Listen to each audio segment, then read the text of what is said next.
सभी के साथ काम करके बहुत अच्छा लगा। अब आज्ञा दीजिए। राधा रानी, आपने राज अतिथि होकर भी सारी सुख सुविधाओं का त्याग किया। हमने इससे पूर्व ऐसा कभी नहीं देखा। आप महान और पवित्र आत्मा हैं। आपके साथ रहकर सारी राजसी सुख सुविधाओं से भी अधिक आनंद प्राप्त हुआ है मुझे। आपके स्नेह और सहयोग के लिए आप सभी का बहुत बहुत धन्यवाद। अब मैं चलती हूँ। ताऊ, क्या हुआ? अब रो रहे हैं? अब रोऊं नहीं तो और क्या करूं राधा। तुम अभी अभी तो आई थी और अब जा भी रही हो तो दुख तो होगा ही ना। देखो मेरा तो बिल्कुल भी मन नहीं है तुम्हें जाने देने का। तो अब तुम कह रही हो जाना अनिवार्य है तो अपने मन की शांति के लिए मैं तुम्हें बरसाना तक तुम्हारे घर तक छोड़कर आऊंगा। नहीं दाऊ, सुदामा जा रहा है ना मेरे साथ, तो मुझे घर छोड़ देगा। आप निश्चिंत रहिए। क्या अपने दाऊ को इतना भी अधिकार नहीं दोगी कि वो तुम्हें अपने घर तक छोड़कर आए? दाऊ, आपकी राधा जा रही है और यही मेरी इच्छा है। मेरी इच्छा भी नहीं मानेंगे अब आप? तुम और कान्हा ना दोनों एक जैसे हो। सदैव अपनी इच्छाओं में मुझे धर्म संकट में डाल देते हो। चले।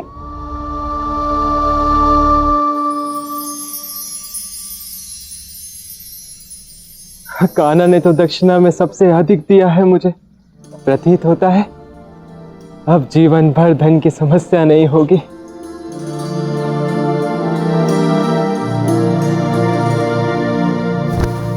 रुकिए बलराम दाऊ।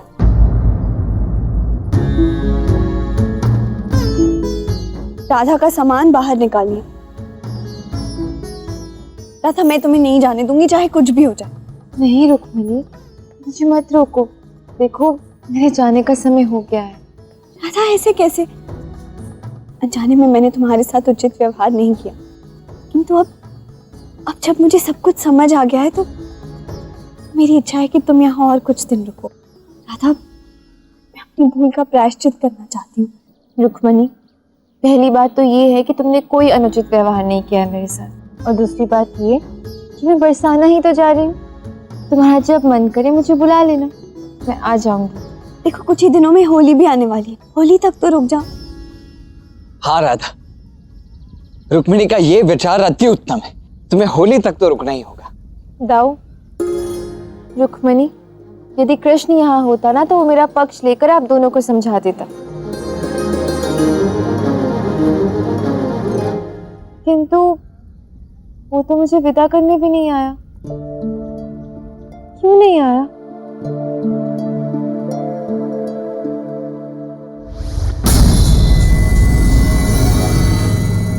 ये क्या हो रहा है?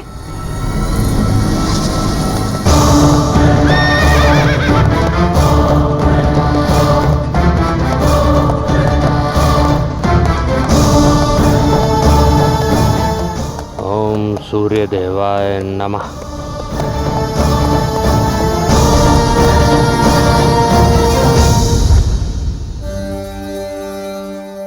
ये कैसा प्रकाश था? ये तो ऐसे प्रतीत हुआ जैसे स्वयं सूर्यदेव धरती पर उतर आए। समझ लो साक्षात सूर्य देव धरती पर उतर आए हैं।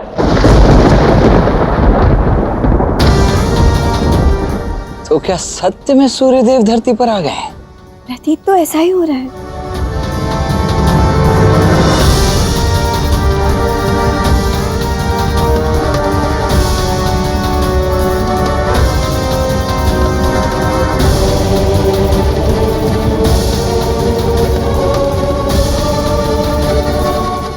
आप कौन है महानुभाव?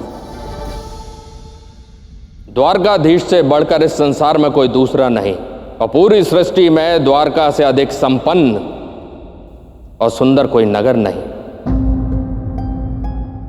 इसलिए मात्र मैं द्वारकाधीश से बात करूंगा, क्योंकि ये जो अमूल्य रत्न मेरे पास है इसके आगे द्वारका भी कुछ नहीं।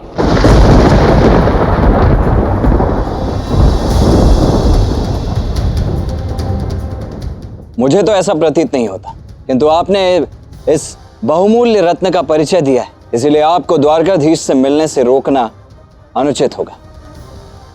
यदि आप द्वारकाधीश से मिलना ही चाहते हैं तो अवश्य मिलिए। सैनिकों, इन्हें आदर सम्मान पूर्वक द्वारकाधीश की सभा में ले जाओ।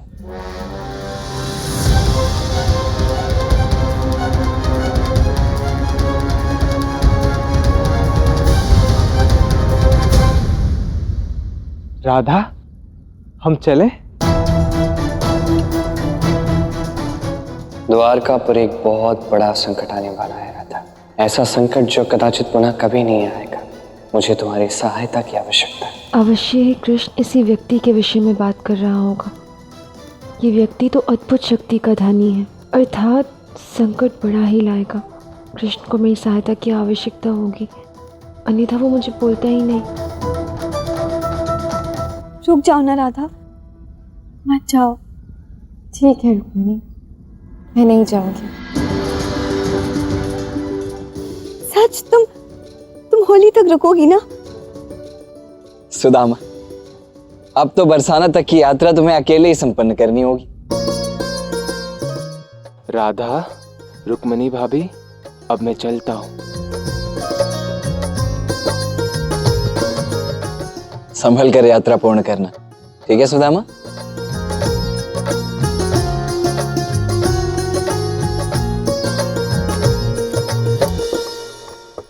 कौन है ये व्यक्ति?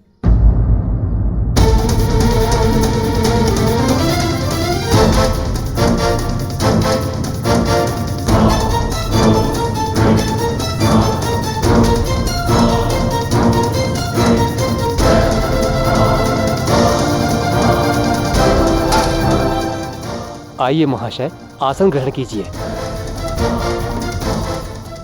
प्रणाम। दिव्य मणिधारी महाशय, मैं द्वारकाधीश कृष्ण। क्या आपका परिचय जान सकता हूँ? क्या जान सकता हूँ कि आप आसन ग्रहण क्यों नहीं कर रहे? क्योंकि ये स्थान मेरे योग्य नहीं है। और रही मेरे परिचय की बात, तो मैं वही हूं जिसने सूर्य के प्रकाश को अपनी तपस्या के माध्यम से इस पृथ्वी पर अवतरित किया है।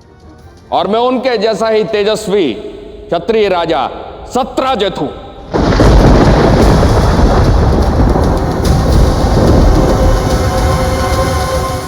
ये तो आपका परिचय हुआ महानुभाव, किंतु आपके कंठ में ये जो दुर्लभ मणि है, ये कौन सी है?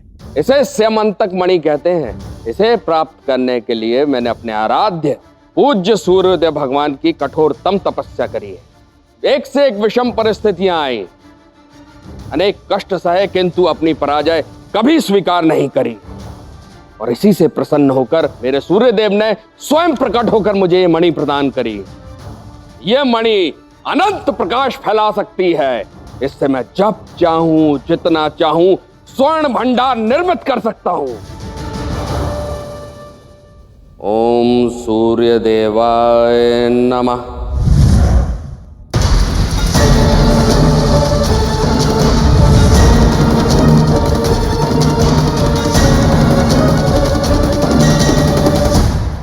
चलिए, बहुत अच्छी शक्ति प्राप्त है आपको, कहना होगा। अब यदि आप बता दें कि आपके यहाँ आने का प्रयोजन क्या है तो धन्य हो जाएंगे। सम्मान द्वारकाधीश, मात्र सम्मान। क्योंकि जो कर्म मैंने किया है पृथ्वी पर आज तक कोई व्यक्ति नहीं कर पाया। इस मणि के माध्यम से मैं इतना स्वर्ण उत्पन्न कर सकता हूं कि जिस राज्य में मैं जाऊंगा वहां की प्रजा कभी दुखी नहीं हो सकती, धन्य धान्य भरा रहेगा। अब ये तो आप सबको ज्ञात है कि पूरी पृथ्वी पर द्वारिका से ज्यादा दिव्य नगरी कोई दूसरी नहीं। इसलिए मैं चाहता हूं कि इसी द्वारिका नगरी में स्वयं द्वारकाधीश मेरे इस अद्भुत कार्य के लिए मुझे सम्मानित करे। किंतु यह सम्मान मुझे इस तुच्छ आसन पर बैठकर नहीं, द्वारकाधीश के राज आसन पर विराज कर चाहिए। पूर्ण अतिथि सम्मान। और मैंने कठोर तपस्या करके ये मणि इसी दिव्य भूमि द्वारिका में प्राप्त करी है। इसलिए मैं चाहता हूं कि स्वयं द्वारकाधीश आज ये घोषणा करें कि द्वारका नगरी अब से द्वारिका नहीं, सत्राजित लोक के नाम से जानी जाएगी। सत्राजित लोक के नाम से जानी जाएगी। और अगर ऐसा हुआ तो मैं यहीं द्वारिका में रहकर अनंत स्वर्ण बनाऊंगा और अपनी दिव्य मणि के माध्यम से पूरी द्वारिका को प्रकाशित उज्जवल कर दूंगा। द्वारका के सिंहासन पर बैठेगा, द्वारका का नाम ही बदल देगा, इससे तो मैं रुकिए ना।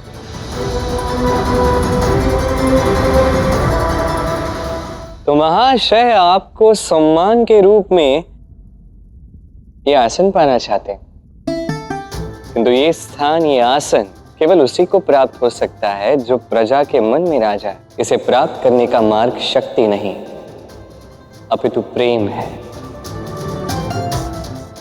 दूसरी बात, ये हमारी द्वारका जो मोक्ष का द्वार है वो द्वारका है, ये स्मरण रखिएगा।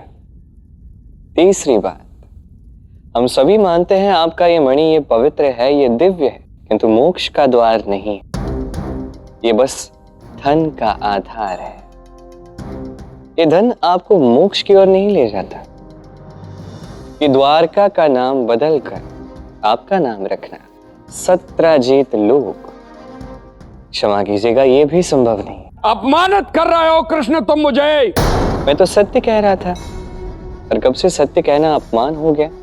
मैंने आपसे कहा ना, देखिए आप जो कुछ भी करना चाह रहे हैं, आपने कहा कि आप इस द्वारका को उज्जवल बना दोगे, आपने कहा कि आप सुख समृद्धि यहाँ लाना चाहते हो, किंतु सुख धन से नहीं आता। सुख आता है मन की शांति से, सुख आता है तृष्णा की मुक्ति से, और वो तो हर एक द्वारकावासी के पास पहले से है। अर्थात तुम मुझे वो नहीं दोगे जो मैं चाहता हूं। इस मणि को खो दोगे तुम। ये तपस्या करके आपने ये मणि प्राप्त किया है, क्या मैं पूछ सकता हूं कि ये तपस्या आपने किस धरा पर की है? द्वारिका की। फिर तो इसे खोने का प्रश्न ही नहीं उठता, ये मणि तो पहले से ही द्वारका का है। देखिए यहां जो उत्पन्न होता है वो किसी एक का नहीं, वो सबका होता है। अब ये द्वारका का सबसे बड़ा नियम है। आपने तपस्या कहाँ की? द्वारका में की। तपस्या के लिए जो उचित सामग्री थी वो आपको कहाँ से मिली? द्वारका से मिली। जल अन्न कहाँ से मिला? द्वारका से मिला। यहां तक कि तपस्या की वो अग्नि, ये आपको कहां से मिली? द्वारका से मिली। तो नियम अनुसार ये मणि द्वारका का हुआ, और ये मणि द्वारका के राजकोष में ही जाएगा। छल है ये नियम है। तपस्या जिसकी मणि उसकी, कदापि नहीं दूंगा तुझे। आपकी तपस्या का हम सम्मान करते हैं, किंतु ये 100% सत्य है। ये सत्य है कि इस मणि पर आपका अधिकार नहीं है। मैं मान के चल रहा था कि द्वारका नगरी महान है, तो यहाँ का राजा भी उतना ही महान होगा, किंतु नहीं, द्वारका का राजा बहुत छोटा है। तपस्या करके प्राप्त करने में नहीं, छीन के प्राप्त करने में विश्वास रखता है। द्वारकाधीश, किंतु स्मरण रहे, ये कदापि नहीं संभव होगा। ऐसे कैसे नहीं देगा ये मणि? दो। ये आप क्या कर रहे हैं? ये हमारे अतिथि हैं, और हम अतिथि का सम्मान सदैव करते हैं। देखिए, यदि आपको ये मणि नहीं देना है तो ना दीजिए। हम आपको विवश नहीं कर रहे, किंतु इससे ये सत्य तो नहीं बदलेगा कि आपका इस मणि पर अधिकार नहीं है। सम्मान लेने आया था कृष्ण, लेकिन घोर अपमानित होकर द्वारिका से जा रहा हूं। ना मुझे उस राज आसन पर विराजित होने दिया गया, ना ही मेरे सम्मान में द्वारका का नाम बदला गया। उल्टा द्वारकाधीश कृष्ण छल के द्वारा मेरी तपस्या से प्राप्त मणि को छीनने का प्रयत्न कर रहा है, और इसके लोग मुझसे लड़ने आ रहे हैं। प्रतिकार लूंगा कृष्ण, गंभीर प्रतिकार। मैं क्षत्रिय कुलीन सत्रजीत अपने तपोबल के सम्मान के लिए आया था द्वारिका, तो नहीं मिला। कृष्ण, कितनी भीषण आपदा आएगी तेरी द्वारिका में। पछताएगा मेरा अपमान करके तू, पछताएगा।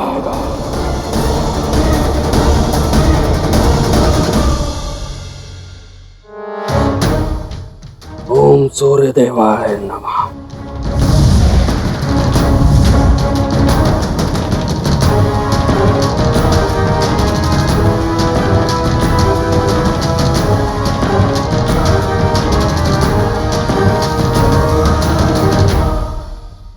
आप सभी से मेरा अनुरोध है, जिस आने वाले संकट की चेतावनी वो दे गए, उसका जो भी प्रभाव होगा, जब होगा तब देख लेंगे। कल की चिंता में आज का आनंद खो देना, ये मुझे नहीं लगता उचित है। तो चलिए, सबके चेहरे पे मुस्कुराहट दिखनी चाहिए। श्री कृष्ण की जय, श्री कृष्ण की जय, श्री कृष्ण की जय, श्री कृष्ण की जय, श्री कृष्ण की जय, श्री कृष्ण की जय।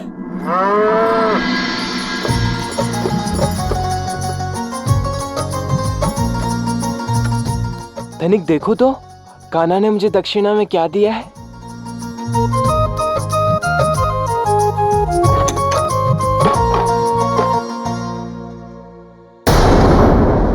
ये क्या?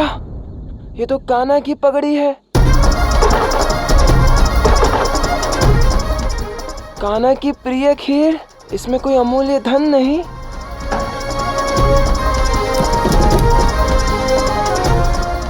मोरपंख, माखन, ये सब तो कृष्ण की प्रिय वस्तुएं हैं। भला मैं इन्हें ले जाकर क्या करूंगा? इसके बदले तो मुझे कुछ नहीं मिलेगा। हे महादेव, यदि मेरी पत्नी को पता चला तो बहुत क्रोधित हो जाएगी। किंतु अब मैं द्वारका भी वापस नहीं जा सकता। मुझे घर लौटना ही होगा।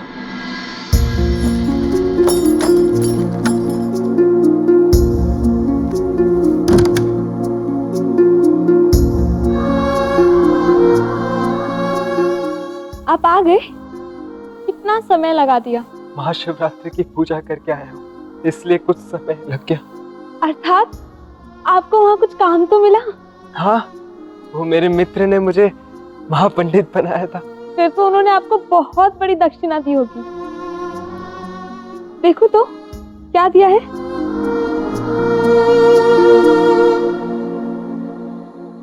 अरे वाह, इतने सारे राष्ट्रीय संदूक। इसमें तो बहुत सारे रत्न और स्वर्ण होंगे ना? देखो तो। रहने दो, उसे मत खोलो, उसमें मेरे सखा का प्रेम है। हाँ हाँ, देखो तो कैसा है प्रेम।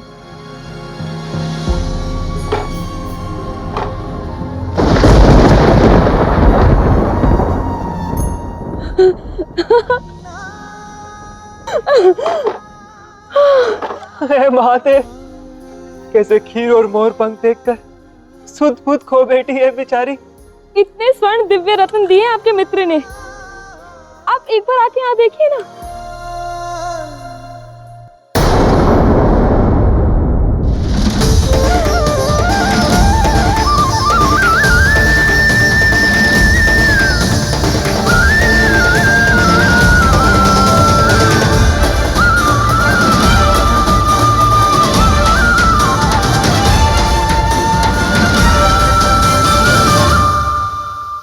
ये कैसे हो? ये सारा स्वर्ण और रत्न में बदल गया। ये कैसा चमत्कार किया मित्र।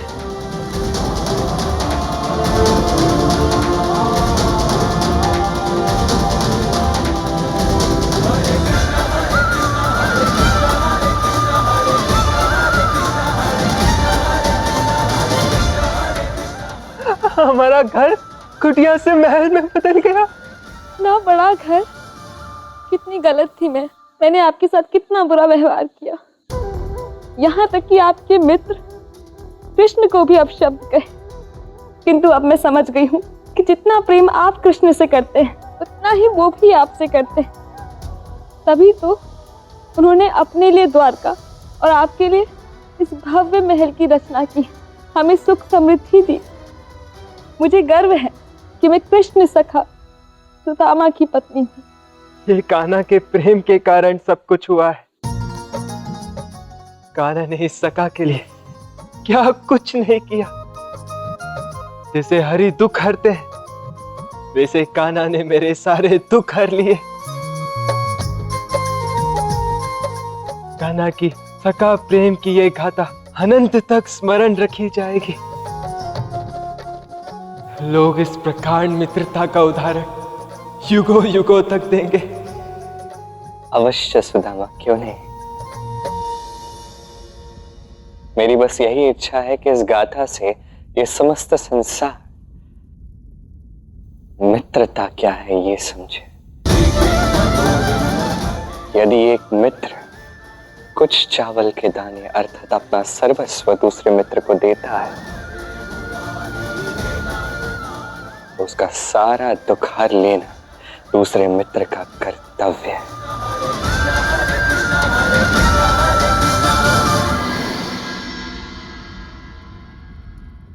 ये सब क्या है कान्हा? अभी एक इतना विचित्र सा व्यक्ति आकर तुम्हें इतने कटु वचन सुनाकर चला गया। तुमने ना उससे कुछ कहा, ना उसे रोका और ना ही उससे वो मणि ली। जो होना है वही हो रहा है था। एक नया अध्याय आरंभ हो गया, एक महागाथा जो त्रेता युग के राम अवतार में मैंने आरंभ की थी, अब कृष्ण अवतार में पूर्ण करने का समय आ गया। ऐसी कौन सी गाथा है कान्हा जो इतने युगों से चली आ रही और वो अब पूर्ण कैसे होगी भला? ये तो समय बताएगा। मैं बस इतना जानता हूं कि अब यदि ये गाथा पूर्ण नहीं हुई तो द्वारका पर बहुत बड़ा संकट आ सकता है। आप इसके लिए सज्ज रहिएगा। द्वारका का ध्यान रखिएगा, द्वारका की रक्षा करनी है, क्योंकि इस अध्याय में बहुत भयानक कुछ घटित होने वाला है।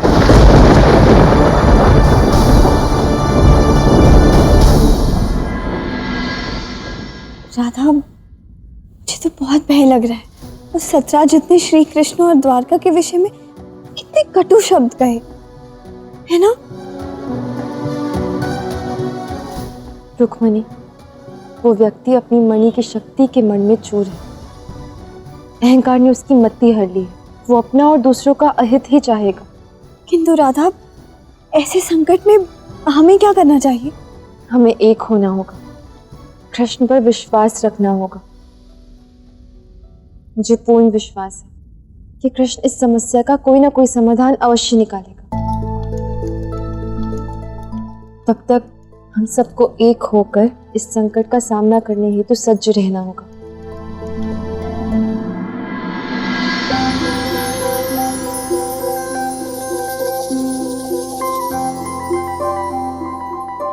मगध से आए दूध, चंदन और केसर के लेप का ही प्रयोग करो।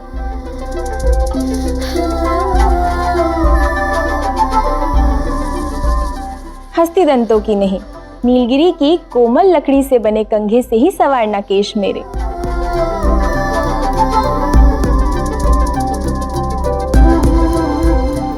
मेरे पिताश्री के श्यामंतक मणि से बनाए दिव्य और पवित्र स्वर्ण आभूषण ही पहनाओ।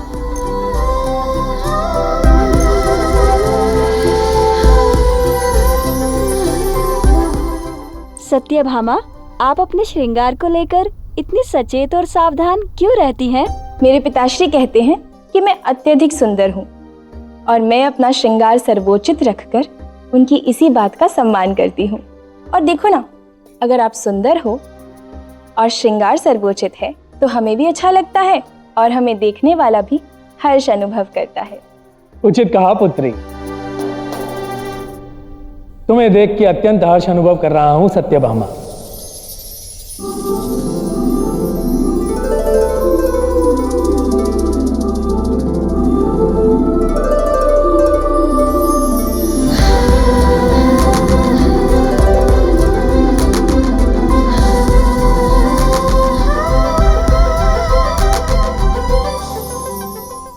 प्राचीन काकाश्री, आप आखिर से कब लौटे? अभी तो मैं गया ही नहीं पुत्री। यदि मैं यहाँ तुम्हें अकेला छोड़कर चला जाता तो तुम्हारे पिताजी तो मेरा ही आखेट कर देते।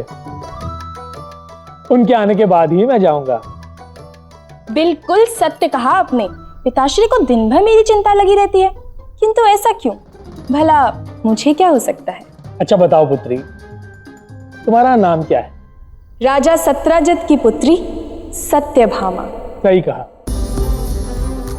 पुत्री। सत्य अर्थात वो जो सत्य है और भामा अर्थात जो अत्यंत सुंदर है।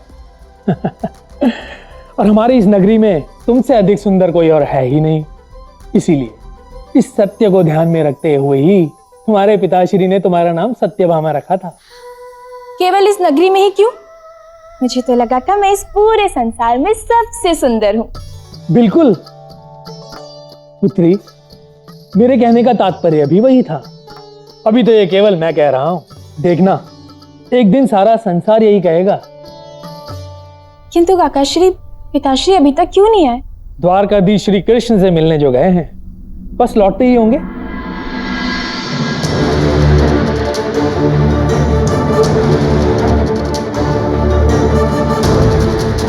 सैनिकों, मेरा अश्व कहाँ है? अरे कहाँ जा रहे हो?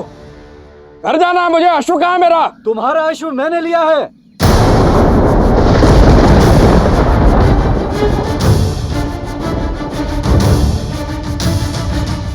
कौन हो तुम लोग? हम द्वारिका के हैं और जो तुम अश्व लिए घूम रहे हो ये भी द्वारिका का है। और यही नहीं, ये मणि ये भी द्वारिका की है। लाओ इसे मुझे दे दो। अच्छा, जैसा राजा वैसी प्रजा। वहां राजा मुझसे मणि मांग रहा है और यहाँ उसकी प्रजा। किंतु तुम लोगों को भान नहीं, कैसे दिव्य मणि कठोर तपस्या करके प्राप्त की जाती है, भिक्षा मांग कर नहीं। किंतु द्वारकाधीश ने कहा है इस मणि पर तुम्हारा कोई अधिकार नहीं। द्वारकाधीश ने यह भी कहा था कि इस मणि को तुम स्वयं रख सकते हो। वो तो उन्होंने तुम्हारा मान रखने के लिए कहा था, क्योंकि उनके तर्क के अनुसार इस मणि पर तुम्हारा कोई अधिकार नहीं। उन्होंने भले ही तुम्हें छोड़ दिया हो, किंतु हम नहीं छोड़ेंगे। हाँ हाँ नहीं छोड़ेंगे, नहीं छोड़ेंगे, हाँ हाँ नहीं छोड़ेंगे। सुन लिया? अब चुपचाप ये मणि हमें दे दो, वरना हमें बल का प्रयोग करना पड़ेगा।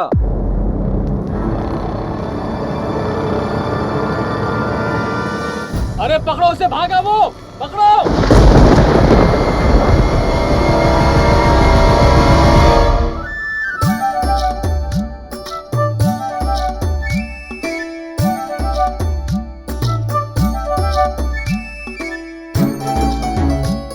श्री कृष्ण, क्या हुआ रुक्मिणी, आप इतनी अचंभित क्यों हैं? यहाँ ऐसा प्रतीत हो रहा है जैसे द्वारका पर एक बहुत बड़ा संकट आने वाला है, और आप है कि यहाँ एक नटखट बालक की भांति खेल रहे हैं। मैंने आपसे कहा तो था, भविष्य की चिंता के कारण आज की प्रसन्नता खो देना ये अनुचित है। जब जो होगा देखा जाएगा। तो बताइए, ये आपका मुख ऐसा क्यों है? अब वो मैं सोच रही थी कि द्वारका पर कैसा संकट आने वाला है। संकट तो अत्यंत बड़ा होने वाला है रुक्मिणी। ये संकट होगा लोभ का, लालच का। अर्थात ये देखो, इस खरगोश को देखिए। ये क्या करते हैं? थोड़ा सा अनाज खाते हैं और आनंद से निद्रा लेते हैं। अगले भोजन के विषय में चिंता ही नहीं होती, तनिक भी चिंता नहीं होती। इसे ज्ञात है जब भूख लगेगी तो वन में दौड़ लगाएगा, कहीं ना कहीं से भोजन का प्रबंध कर ही लेगा। अब चलो बात करते हैं मनुष्य की। मनुष्य इन खरगोशों से कहीं अधिक समझदार, कहीं अधिक बुद्धिमान है, किंतु वो ऐसा नहीं करता। वो क्या करता है? कल की चिंता के कारण आज के सुख को अनदेखा कर देता है। कल की भूख के लिए आज संचय करता है, बल्कि कल ही क्यों, वो तो सारे जीवन की व्यवस्था यही वर्तमान में करना चाहता है। सारे सुख, सारे संसाधन उन्हें अपने पास संजो के रखना चाहता है, और इसलिए मनुष्य सदैव दौड़ता रहता है।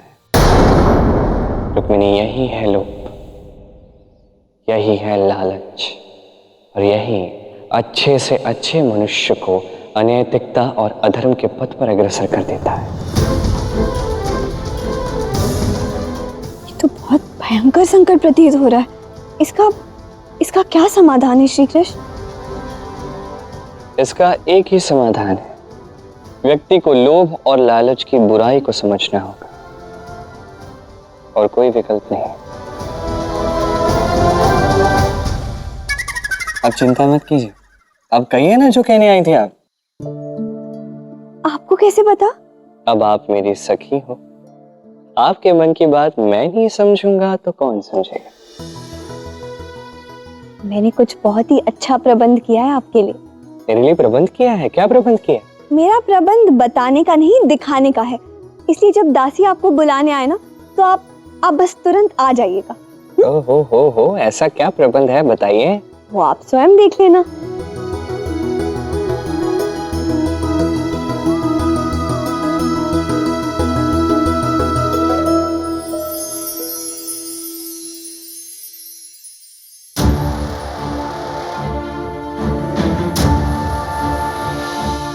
हे ईश्वर, यहाँ तो पूरी ही द्वारिका मेरे पीछे पड़ गई है। निकलूं कैसे यहाँ से मैं?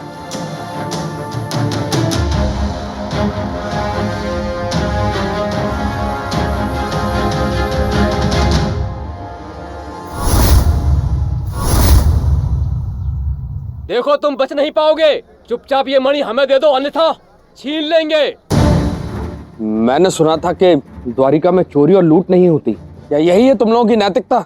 तुम हमारी मणि लेकर भाग रहे हो, जिस पर हमारा अधिकार है, और हमें ही नैतिकता का पाठ पढ़ा रहे हो। चल मणि दे। ये मणि मेरी है।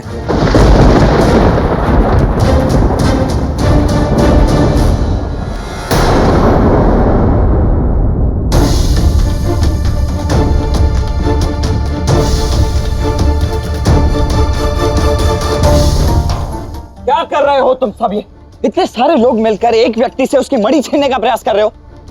द्वारका में रहकर इतना बड़ा अधर्म करने का दुस्साहस कैसे किया तुम सबने? किंतु बलराम जी, ये मणि इसकी नहीं, हमारी है। द्वारकाधीश ने स्वयं कहा था। हाँ, ये मणि हमारी है। हाँ, ये मणि हमारी है। चुप हो जाओ सबके सब। तुम सबको ज्ञात भी है तुम सब कहाँ हो। द्वारका नगरी है, पवित्र द्वारका नगरी में हो तुम सब।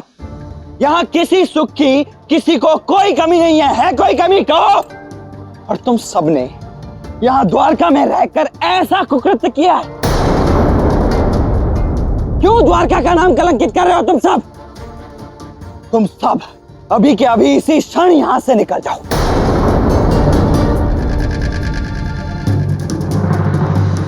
सुनाई नहीं दिया मैंने क्या कहा? मैंने कहा इसी क्षण अपने अपने घर की ओर लौट जाओ, अन्यथा मुझसे बुरा कोई नहीं होगा। मैं बल का प्रयोग करूंगा, मैं कह रहा हूं। देखा, ये सब तुम्हारे उस कृष्ण के कारण हुआ है। उसी के कहने पे ये लोग मुझसे मेरी मणि छीन रहे। कान्हा ने जो कुछ कहा ना, वो तुम्हारे हित के लिए कहा था। अब यदि तुम्हें कान्हा की बात समझ नहीं आती, तो मेरे समक्ष उसकी बुराई करने की भी आवश्यकता नहीं है। अब इससे पूर्व कि तुम पर पुनः कोई संकट आ जाए, चले जाओ यहां से।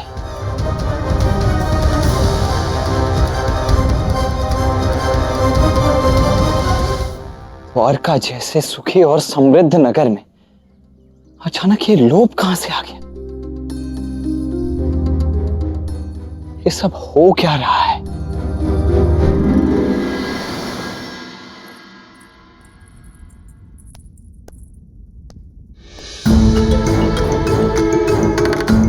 क्षमा कीजिए राधा रानी, आज आपका भीतर जाना मना है। किसने मना किया?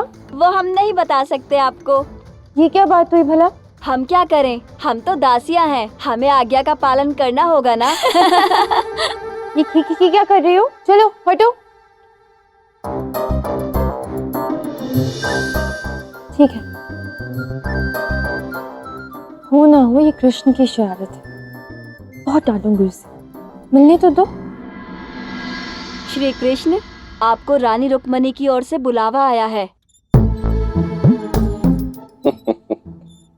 आ गया बुलावा? ऐसी क्या बात हुई? रसोई में जाने से प्रतिबंध लगा दिया। अब मैं यहाँ बैठे बैठे क्या करूंगी? कृष्ण भी ना पता नहीं क्या क्या करता रहता है।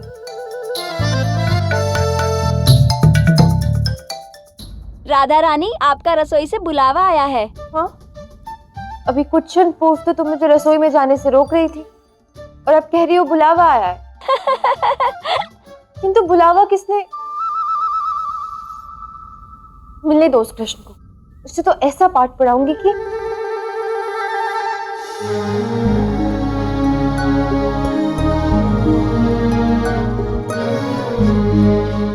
ये सब हो क्या रहा है? मैं भी यही सोच रहा हूँ, ये सब क्या हो रहा है? तुम क्यों सोच रहे हो? ऐसी प्यारी लीलाएं तो तुम ही तो करते हो ना। हाँ मैं करता हूँ, किंतु ये लीला मेरी नहीं है। राधा, ये सब मैंने किया है। किंतु ये सब क्यों? राधा, अब तुम, मैं और श्री कृष्ण, हम तीनों सखा हैं। आप दोनों ने मुझे सखा प्रेम समझाने के लिए क्या कुछ नहीं किया, तो मैंने सोचा कि मुझे भी कुछ करना चाहिए, इसीलिए मैंने स्वयं ये 56 भोग बनाए हैं। मेरी बहुत इच्छा है कि मैं राधा कृष्ण को अपने हाथों से खिलाऊं।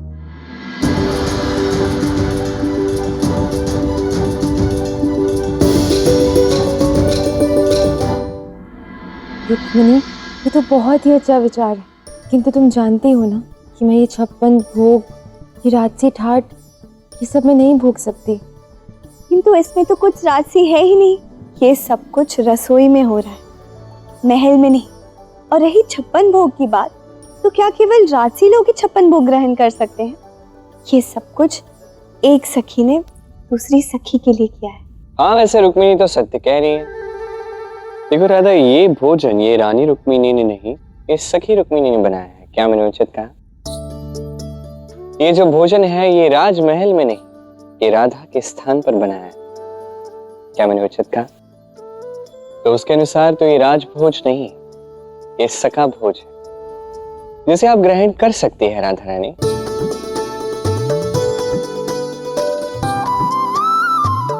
आइए बैठिए। अवश्य।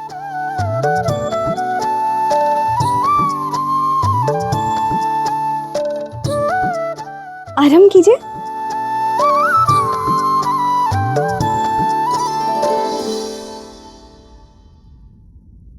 क्या हुआ? आप लोग खा क्यों नहीं रहे? भोजन अच्छा नहीं दिख रहा। नहीं, ये सखा भोज है, तो केवल हम दोनों ही इसे कैसे खा सकते हैं? हमारी सखी रुक्मिणी भी तो इसमें सम्मिलित होनी चाहिए। हाँ, किंतु आप लोग आराम तो कीजिए। वैसे भी मैंने अब तक अपनी थाल लगाई नहीं है। तो क्या हुआ, आज हम 3 सखा 2 थाली में भोजन ग्रहण करेंगे।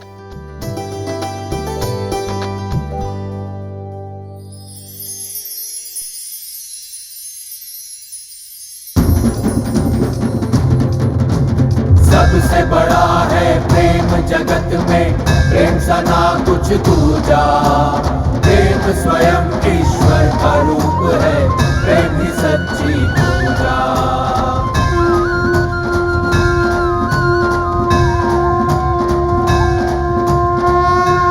अरे वाह, भोजन तो अत्यंत स्वादिष्ट बना है। संसार के इस पहले सखा भोज में भाग लेकर मैं अत्यंत प्रसन्न हूँ। मैं भी।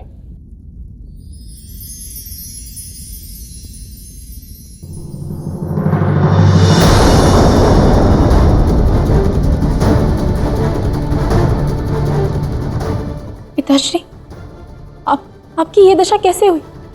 चलिए बैठिए। नहीं पुत्री, बहुत बड़ा अनर्थ हो गया। मैं द्वारकाधीश से सम्मान मांगने गया था, किंतु ये सम्मान मुझे इस तुच्छ आसन पर बैठकर नहीं, द्वारकाधीश के राज आसन पर विराज कर चाहिए। आपकी तपस्या का हम सम्मान करते हैं, किंतु ये 100% सत्य है कि इस मणि पर आपका अधिकार नहीं है। किंतु उन्होंने मुझसे मेरी ही सेमंतक मणि मांग ली। मैंने स्पष्ट मना कर दिया, किंतु जैसे ही उनके दरबार से बाहर निकला, सारे द्वारकावासी मेरी मणि छीनने को ऐसे आतुर हुए जैसे मेरे प्राण ले लेंगे। आश्चर्य की बात है, द्वारका जैसी नगरी में ऐसा कैसे हो सकता है? आप चिंता मत कीजिए, कल प्रातः कृष्ण को सब बता दीजिएगा, वो सब संभाल लेगा। नहीं रेवती जी, कल प्रातः नहीं, मुझे अभी इसी क्षण कान्हा से बात करनी होगी। रेवती जी, ये द्वारका संसार की सबसे पवित्र, सबसे संपन्न और सुखी नगरी थी। यहाँ के लोगों को लोभ और लालच ने न जाने कैसे घेर लिया। द्वारकावासियों का जो रूप आज मैंने देखा है ना, वो अत्यंत भयावह था। परिस्थितियां तो अब और बिगड़ने वाली हैं था।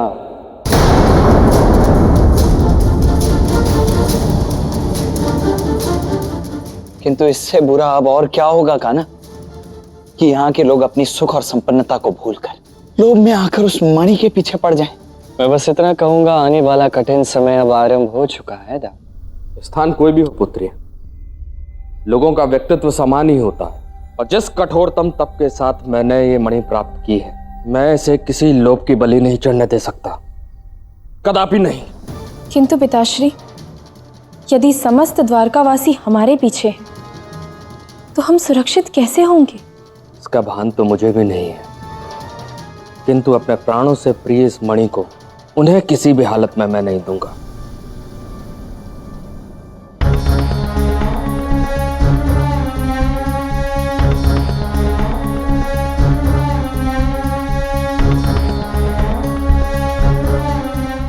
किंतु पिताश्री, आप इसे मुझे तो दे सकते हैं ना?